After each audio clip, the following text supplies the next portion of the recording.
O Internacional empata com o Palmeiras no estádio Beira-Rio para um pouco mais de 20 mil torcedores colorados. O ponto conquistado dá para ser lamentado, principalmente porque o Inter joga melhor no primeiro tempo, mas deixa muito claro que a janela de transferências do meio do ano tem de ser de complemento ao grupo de Roger Machado. Duas possibilidades de saída, Vitão e Bustos, inclusive com o zagueiro conversando com o velho conhecido lá na Europa. E ainda, Bruno Tabata, o atacante que está não só na mira do Inter, mas de outros clubes do Brasil e as possibilidades de vestir a camisa do Internacional. A gente vai falar sobre tudo isso, então tu sabe, fica comigo depois da vinheta.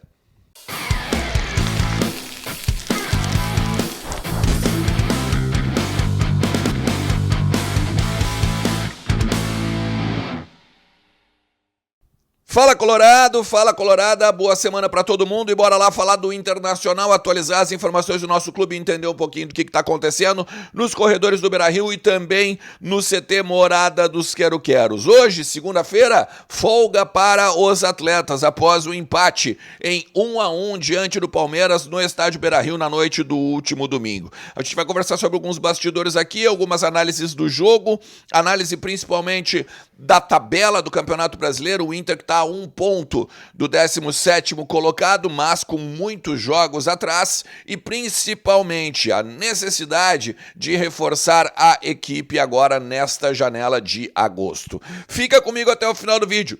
Deixa teu like que ajuda também pra caramba o meu trabalho, compartilha o conteúdo para o maior número possível de colorados e não te esquece que KTO.com é onde a diversão acontece e o cupom Ernest te dá 20% de bônus do teu primeiro depósito. É a melhor banca de apostas do Brasil, com certeza, e certamente tu vai te divertir muito lá com a KTO, beleza? Olha só, eu acho que o Inter jogou bem no primeiro tempo, tá? Pelo menos o meu entendimento do jogo é que nos primeiros minutos o Inter teve dificuldades novamente, né, com a bola aérea. Se não fosse a questão do impedimento, né, teríamos tomado um gol mais uma vez com este tipo de jogada do adversário. Precisamos melhorar muito isso, já tinha dito para vocês do conteúdo passado, o Roger tem que trabalhar isso essa semana, mais uma semana cheia para trabalhar, porque a gente só enfrenta o Atlético Paranaense no próximo domingo, Dia dos Pais. Mas assim, depois, passados os 10 primeiros minutos, mais ou menos, o Inter se encontra na partida no primeiro tempo e acho que faz boas jogadas, faz boas triangulações, jogadas pelos flancos, muitas vezes com o Bernabé e o Wesley e também, né, chegada de jogadores dentro da área. Eu acho que a gente, depois de muito tempo, a gente tinha não só os atacantes ali, mas Bruno Henrique aparecendo, Bernabé aparecendo, Wesley também para pegar alguma bola quando não era ele o responsável pelo X1. Enfim, acho que o Internacional teve uma evolução a partir dessa semana de trabalho do Roger. A gente conversou sobre isso essa semana, o quanto o vestiário, os jogadores, pessoas com trânsito ali dentro, comemoravam, né, este trabalho e essa semana cheia para a ideia do Roger, né, o pensamento do Roger sobre futebol. A grande questão, eu acho, cara, no segundo tempo é o seguinte, eu não acho que o Roger recuou o time. Eu concordo com ele quando ele fala na coletiva que o Palmeiras que veio à frente, o Palmeiras que tentou impor seu jogo. Pô, se tu olhar no segundo tempo, as substituições que o Abel Ferreira faz seriam titulares, os jogadores seriam titular em qualquer equipe do futebol brasileiro fácil. No Inter, então, nem se fala. A gente teve o Rony, teve um determinado momento que a gente olha, tem o Marcos Rocha entrando, mesmo sendo um cara defensivo, é um cara de apoio, de muito mais apoio pela direita. Enfim, eu acho que a gente no segundo tempo não foi para trás. A gente teve o adversário agredindo. Concordo com o Roger nesse sentido. O grande problema foi que a gente teve Gustavo Prado, Igor Gomes, Bruno Gomes, Johan e Luca nas substituições. E eles têm, como eu disse, jogadores de expressão dentro do futebol brasileiro. Sendo que desses 5 que eu acabei de falar do Internacional, 2 foram muito abaixo, mas muito abaixo. Luca e o Johan. O Johan, inclusive, é um cara que tem que ser revisto. Ou dentro do departamento de futebol como um todo, fica um tempo para fazer físico, técnico e melhorar em si mesmo, Porque senão não tem mais como ser uma alternativa do Internacional. Ele tá sem correr, ele não consegue ganhar uma dividida, ele não consegue ganhar uma jogada de velocidade, ele está muito abaixo. Só que daí tu olha o banco, tu tinha o René, tu tinha o Luca Drummond, Ricardo Matias, o Lucas Alário e o Luca Drummond. O que tu vai fazer nesse sentido? O Valencia, inclusive, extremamente cansado já no segundo tempo, sendo que no segundo tempo a gente teve bolas para ganhar o jogo. Num contragolpe, 2 vezes com o Wesley, no primeiro tempo também, né? O Wesley quase fez um gol, uma jogada incrível do Everton, uma defesa de pé, estava praticamente no pé de apoio, ele vai lá e busca. Então, no segundo tempo, o Inter ainda poderia ter ganho o jogo se tivesse feito os gols. O futebol não é feito de ser, infelizmente. E aí o que fica é isso aqui, ó. Essa tabela do Campeonato Brasileiro. O Grêmio acaba passando o Internacional, ainda que tenha jogos à frente, né? Tem 3 jogos a mais que o Inter nesse sentido. O Inter ainda tem 4 jogos a mais a menos, melhor dizendo, em relação ao 17º. E aí, claro, né? Agora, para a gente entender qual é o futebol do Internacional, qual é o campeonato do Internacional, esses jogos eles precisam ser feitos logo. Porque a gente tinha dito aqui, já tinha conversado também nos Donos da Bola com vocês, do próprio Vozes, de que o campeonato do Inter só poderia ser visto e sabido a partir dos jogos atrasados. Mas claro, a gente com os jogos atrasados e na zona de rebaixamento, a pressão vai aumentar. O Roger falou sobre isso, inclusive, que foi uma semana boa para trabalhar, mas foi uma semana tensa. Uma semana em que houve pichações, houve os protestos da torcida.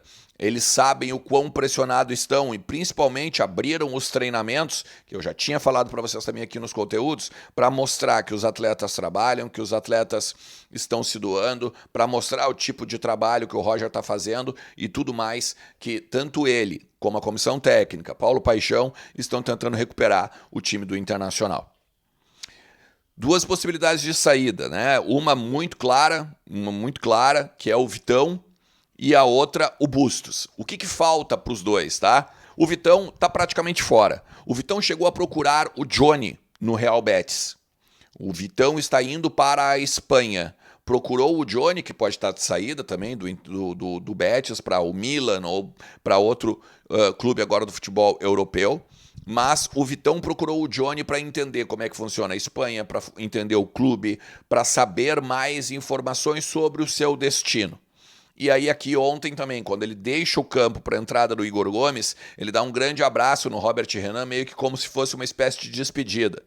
Então, me parece muito claro que o Vitão ontem fez a última partida dele com a camisa do Internacional. Se não fez ontem, deve estar na iminência de sair. O Vene Casagrande, ele traz essas informações aqui. Ontem eu até brinquei com ele. Redigiu o contrato, porque basicamente tá tudo esmiuçado ali, quanto que o Inter ganharia, né? Porque o Inter é o seguinte, o Inter queria à vista o valor do Betis. Como o Betis, ele parcelou os valores, ele aceitou, então, o parcelamento, só que com valores a mais. Então, em vez de 8 milhões de euros, 10 milhões de euros no total da negociação. E o Bustos, a imprensa da Argentina já crava que ele vai jogar no River Plate. Há um encontro agora nessa semana entre o empresário do jogador, o staff do jogador com o River Plate, a direção do River Plate. O Inter tinha uma expectativa de ganhar 5 milhões de dólares pelo jogador. Só que neste molde, até o momento, o Inter só chegou a 2,5 milhões de dólares. E essa é uma questão ainda que vai ficar para ser alinhavada ao longo da semana. O Bustos teria feito uma conversa já com o Marcelo Gallardo, que começa a nova era Gallardo agora no River Plate nessa segunda-feira. O River jogou agora nesse final de semana, no domingo, teve um interino comandando a equipe e volta o Marcelo Gallardo para substituir o Demichelis, né, que era odiado pela torcida, enfim, demorou até para ser substituído, né? Então, é isso que falta a questão do Bustos, aumentar o valor que o Inter receberia. E o Bruno Tabata, né, as dificuldades. O Palmeiras ele quer vender esse jogador. Para sair do Catar e voltar a um clube brasileiro, O Fortaleza quer esse jogador também, e o Inter tem a dificuldade porque ele não quer investir no atleta, ele quer emprestar. Ele quer o jogador emprestado. A partir do momento que empresta, aí tem uma opção de compra ou uma obrigação de compra no final do ano e tudo mais, só que o Palmeiras não quer isso. O Palmeiras está vendo que tem outros clubes do Brasil interessados em comprá-lo, botou 3 milhões de euros como uma mínima para começar a conversar, e o Inter não tem esse dinheiro, o Inter não quer fazer essa negociação. Neste momento, se a gente for olhar, é um jogador que vem de um futebol diferente do Inter, do Brasil, né? O futebol do Brasil, que talvez vai ter problema de defasagem física, talvez até na questão de viagens, é muito diferente do futebol do Catar do Brasil. Talvez seja até uma boa não contratá-lo. Mas ele tem ali alguns jogos interessantes. Ontem eu falei sobre ele, bota aqui em cima depois se tu quiser recuperar. Beleza? E se tu chegou até aqui, te agradeço demais. A gente vai falando porque sempre tem muito para tratar do nosso Internacional por aqui. O vídeo da tarde, te trago mais bastidores agora deste dia do Internacional. Dia de folga, dia de descanso, para retomada amanhã, terça-feira, 15 horas e 30 minutos. Valeu? Forte abraço, gente. Tchau.